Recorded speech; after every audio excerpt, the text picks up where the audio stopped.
one of Norfolk's most poverty-stricken neighborhoods, is getting a lift with the help of a $2.7 million grant from the U.S. Department of Housing and Urban Development.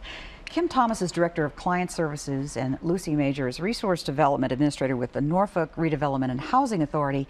We also have Luciano Ramos, who's Vice President for Programs and Integration with the United Way of Southampton Roads. All of them are here because the impact that any kind of funds has on our population is hugely important, and how those funds are utilized is even more important than that. So we're here to talk about a program that is going to help lift some of these people out, perhaps, of poverty, a major program, the United Way of Southampton Roads, and they have a United for Children campaign. This is all connected, and it's a great example of how communities and organizations can work together. So let's start with the grant first, because that was the big announcement back in the latter part of 2015. Absolutely. The grant was the Jobs Plus initiative through HUD.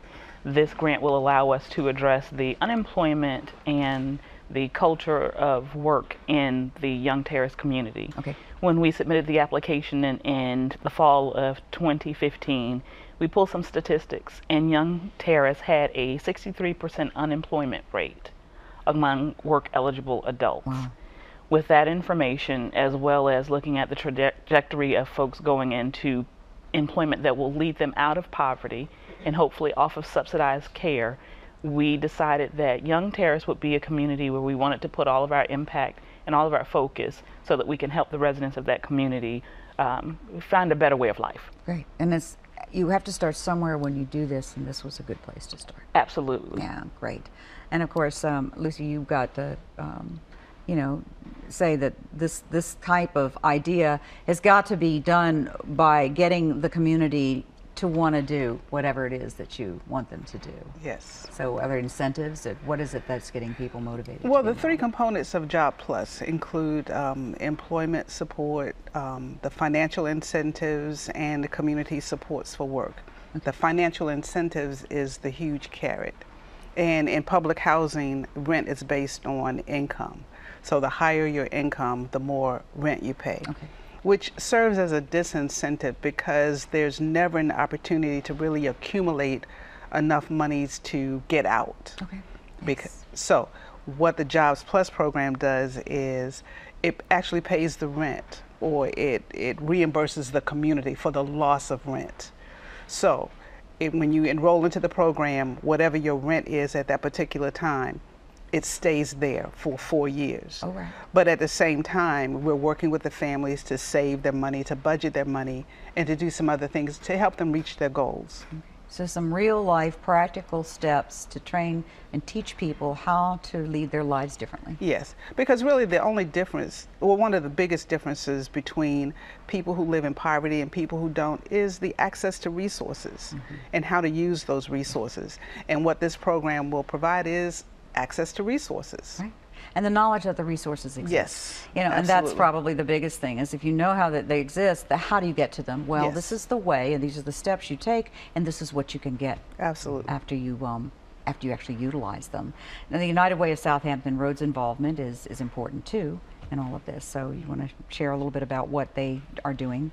A very quick history lesson. Roughly 4 years ago, community leaders from throughout the region came together, and they said, we have a tremendous amount of resources throughout our community. Can we do better? We identified that there are roughly 22,000 children who are living in extreme poverty in our Southampton Roads region. And roughly, to put that in perspective, that's around $12,000 for a family of 4.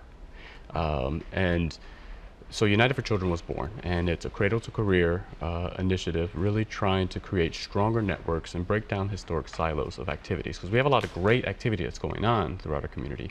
Can we better align? Can we come around a shared agenda, shared metrics, and mutually reinforcing activities? We started with our Summer Leap program with Norfolk Public Schools, and NRHA has been a key leader in the United for Children's success. United Way actually just serves as a backbone organization, so we provide the support and infrastructure that's guided through residents and community members. And we started United for Children. We went to the parents. We went directly to the community and said, what do you want? And they said, start with with our children. Well, after 3 years of success, we started with the children. Now it's time for us to continue to expand the effort, which is where Jobs Plus comes in. Okay, so now we're going into not just the children, but the adults, or even people that are becoming adults and getting to be of working age. Absolutely. So get them early too, as well as those who maybe have not thought that there was much hope. Absolutely. The Jobs Plus program actually allows us to emphasize one particular cohort of participants, which are children in the community ages 14 to 17. We are looking at those young adults because once this grant ends in 4 years, that will be your new group of employees entering the workforce. So we want to start early. We want them to think about career paths and not jobs. We want them to think about educational aspirations. What do I need to do now to prepare me for later?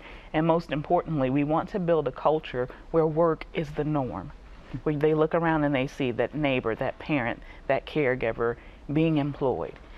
So it is very important for us to not only look at the children, but to give them visual examples of what it will be like, it will be for them once they are actually entering the workforce. A lot of our concern also focuses around folks who are underemployed. We have a very good amount of folks who are actually employed who live in the Young Terrace community, but unfortunately at the level of employment that they are right now, we know that it will not be enough to get them off of subsidized care, subsidized housing, food stamps, TANF, etc. So we want to build the hope and the aspiration for those folks as well, not only to just get a job, but develop these career paths into actual formidable careers that will take them out of the poverty situation that Luciano talked about. Okay, well, it's an exciting idea, an adventure, or a venture, I should say. And you have an actual location where a lot of this will be taking place? Absolutely. Yeah. We actually right now are working out of the Calvert Square Family Investment Center, which is within less than a half a mile of Young Terrace community. That's where all of our workforce development activity takes place. So we will be bringing in folks from the region who will hopefully be the employer to our residents to first and foremost get them familiar with the industries that are available right in their community, the fast-growing industries, the industries that will lead to high-paying jobs, in-demand jobs. But most importantly, we want to make sure that our residents don't have a problem accessing the resources. We talked a lot about the fact that there are resources available, but we want to also make a one-stop shop to invite our community into the community at large that's being served. We will also have a community office in the Young Terrace housing area so that the residents of that community don't have to venture very far to get help and information, because this is going to be totally radical from anything that we've done before in terms of workforce development. We want the residents to tell us what we need to bring to them. Okay, well, it sounds like a wonderful opportunity, and the fact that you have face-to-face with people and that accessibility is makes all the difference. I know that, and having partners like the United Way. Sure. Lucy, I know you work very hard, and you have seen it, and really I know you want great results. So be interested to hear what happens down the road. We have unfortunately run out of time. So, but thank you very much for sharing great information about a wonderful program, and congratulations on the grant. Thank you. Thank you very much. Youth in Poetry in Motion. Be part of the movement. We'll be right back.